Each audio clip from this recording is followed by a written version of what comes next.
తొందరగా శ్రీవాణి సంగతి తేల్చేయమని డాడీకి చెప్పాలి.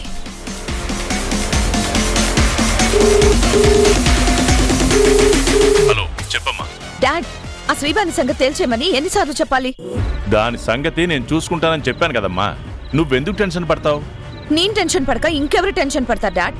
అది గనక పూర్తిగా స్పృహలోకి వచ్చి జరిగింది మొత్తం ఉషకి చెప్పిందంటే నా పరిస్థితి ఏంటి? నువ్వేం చేస్తావో నాకు తెలియదు డాడ్. రేపట్లోగా శ్రీవాణి చాప్టర్ క్లోజ్ అవ్వాలి.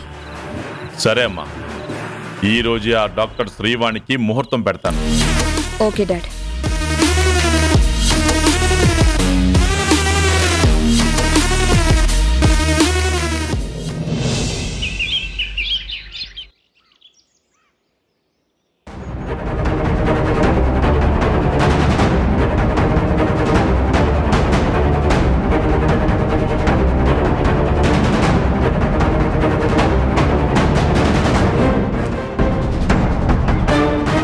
డాక్టర్, అది కాదు సార్.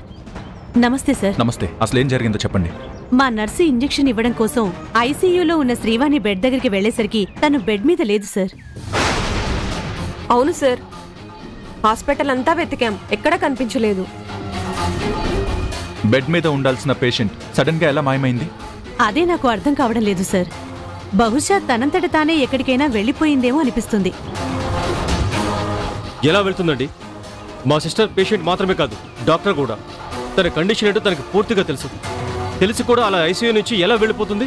ఎవరైనా కిడ్నాప్ చేసుంటారని మీరు అనుమానిస్తున్నారా? అలాంటిదే జరిగి ఉండాలి సార్. పాపం, ఎక్కడుందో ఎలా ఉందో, అసలు బతికుందో లేదో అని చాలా టెన్షన్గా ఉంది సార్. మీరేం టెన్షన్ పడకండి. We will investigate. Inspector, CC footage check చేయాలి. వీళ్ళ ఏర్పాట్లు చూడండి. సీసీ కెమెరాలు నిన్నటి నుంచి పనిచేయడం లేదు సార్.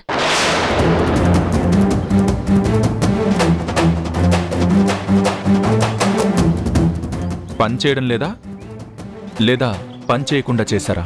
మేమెందుకు అలా చేస్తాం సార్? ఎందుకు చేస్తారో ఇన్వెస్టిగేషన్లో బయటపడుతుంది. మిస్టర్ కార్తిక్. మిస్టర్ కార్తిక్, మీ దగ్గర మీ సిస్టర్ ఇంటి కీస్ ఉన్నాయా? ఉన్నాయి సార్. ఎందుకు? ఒకసారి వాళ్ళ ఇంటికి వెళ్ళి చెక్ చేయాలి. ఓకే సార్, వెళ్దాం. ఇన్స్పెక్టర్, డాక్టర్ గారి దగ్గర కంప్లైంట్ తీసుకొని నర్స్ స్టేట్మెంట్ రికార్డ్ చేయండి. అలాగే లాస్ట్ 24 అవర్స్లో శ్రీవాణి ఫోన్ నుంచి ఏ నంబర్కి కాల్స్ వెళ్ళాయో ఆ నంబర్స్ ఏ టవర్ ఏరియాలో ఉన్నాయో తెలుసుకోండి. ప్రస్తుతం శ్రీవాణి ఫోన్ సిగ్నల్ ఏ ఏరియాలో చూపిస్తుందో కనుక్కోండి. అలాగే సార్. మిస్టర్ కార్తిక్, పదండి వెళ్దాం.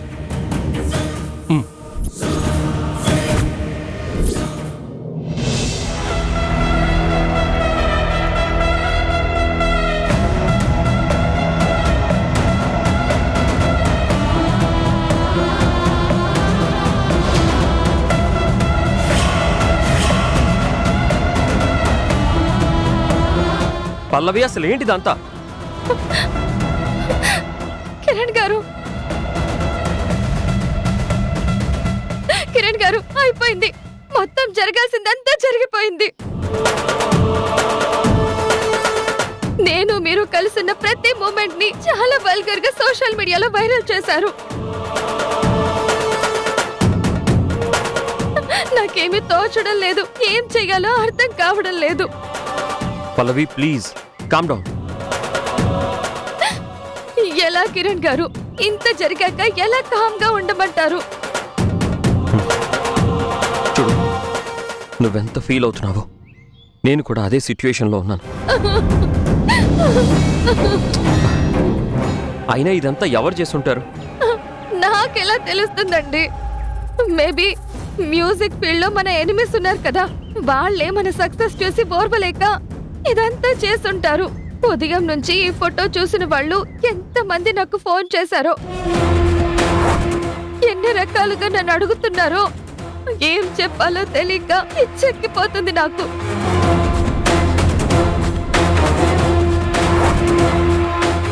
ఈ ఫోటో చూసి నాకే ఇంత బాధేస్తుంటే ఈ ఫోటో చూసి పాపం ఉష గారు ఎంత ఫీల్ అవుతున్నారో ఏంటో. తను ఇంకా ఈ ఫోటో చూడలేదు. ఇవాళ కాకపోయినా రేపైనా ఫోటో చూస్తారు కదా. చూస్తే మాత్రం ఖచ్చితంగా మనల్ని అపార్థం చేసుకుంటారు. అది ఉషా గారి తప్పు కాదండి. భార్య స్థానంలో ఉన్న ఎవరైనా అలాగే అపార్థం చేసుకుంటారు. అందరూ మీ అమ్మగారిలా పెద్ద మనసు చేసుకుని అర్థం చేసుకోలేరు కదా. ఈ విషయం గురించి అమ్మ నీతో మాట్లాడిందా? మాట్లాడటమే కాదు, కన్న తల్లిలా నన్ను ఓదార్చింది. అంతేకాదు, సోషల్ మీడియాలో వైరల్ అవుతున్న మన ఫోటోస్ చూసి ఒక పెళ్ళైన అబ్బాయితో ఎక్స్ట్రా మ్యారిటల్ అఫైర్ మెయింటైన్ చేస్తున్నా ఆ తిరుగుపోత సంబంధం మాకొద్దు అని పెళ్లివారు అన్నారంట. దాంతో ఆ సంబంధం కూడా క్యాన్సిల్ అయ్యింది. పల్లవి ప్లీజ్, పల్లవి దయచేసి అలాంటి మాటలు మాట్లాడకు.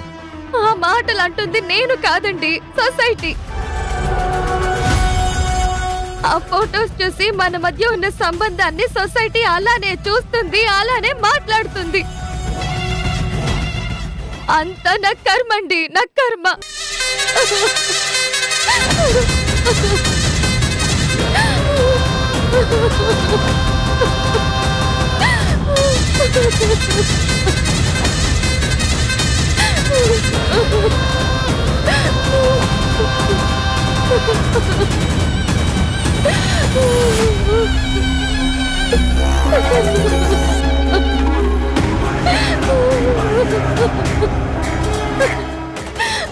పల్లవి ప్లీజ్.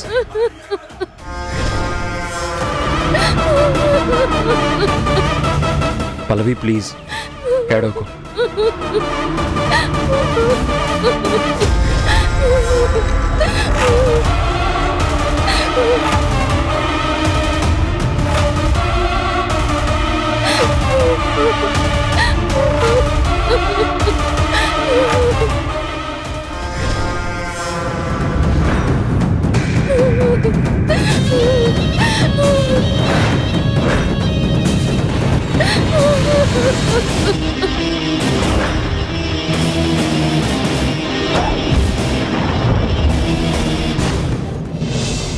ఏంటి బాబు గారు మీరు చెప్పేది? నాకే షాకింగ్ గా ఉంది ఉషా. శ్రీవాణి కోమాలో నుంచి బయటకు వస్తే హారిక అక్క అనుమానానికి సమాధానం దొరుకుతుంది. మేఘన అక్క బండారం బయటపడుతుందనుకుంటే ఇలా జరిగిందేంటి బాబు గారు? నేను కూడా ఎక్స్పెక్ట్ చేయలేదు. చాలా ప్లాన్డ్ గా పకడ్బందీగా కిడ్నాప్ చేశారు. హాస్పిటల్లో సీసీ కెమెరాలు ఉంటాయి కదా, చెక్ చేశారా? ఫుటేజ్ కూడా దొరకకుండా జాగ్రత్త పడ్డారు. శ్రీవాణి వాళ్ళ ఇంటికి వాళ్ళ కజిన్ కార్తిక్ ని తీసుకుని వెళ్లి కూడా సోదాలు చేశాను. ఏ ఆధారం దొరకలేదు. ఒక పోలీస్ ఆఫీసర్గా శ్రీవాణి ఈ కేసుకి ఎంత ముఖ్యమో మన ఫ్యామిలీకి అంతకంటే ముఖ్యం. దీన్ని చాలా సీరియస్గా తీసుకుని ఇన్వెస్టిగేషన్ చేస్తాను. ఇది మేఘన అక్క పని అనిపిస్తుంది బావగారు. మేఘన అక్క ఇంటికి వెళ్ళినప్పుడు కోపంలో శ్రీవాణి గురించి నేనే నోరు జారాను. జాగ్రత్త పడటానికి కిడ్నాప్ ప్లాన్ చేసినట్టుంది. అయినా నువ్వు మేఘన దగ్గరికి ఎందుకు వెళ్ళావు? సంజయ్ బావగారి కోసం. సంజయ్